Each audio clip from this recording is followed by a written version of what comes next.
letí, bojný ani netouží. Jední kousí dole tady jedna, nad jezem kolébá se tráva. Kolem je tiše, že i paní hlastelná, a všechno slyší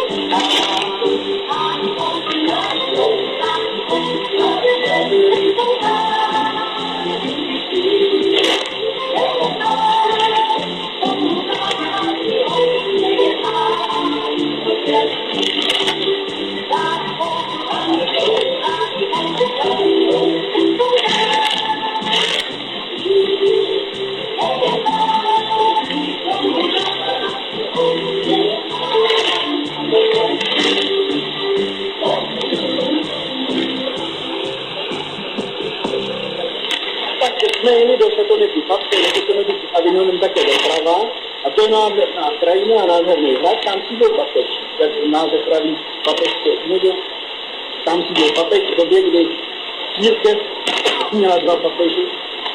To je stejně zajímavá doba, co to rozdělilo a teď jeden obvinoval druhýho, a ten do z toho a neuznávali se. To je...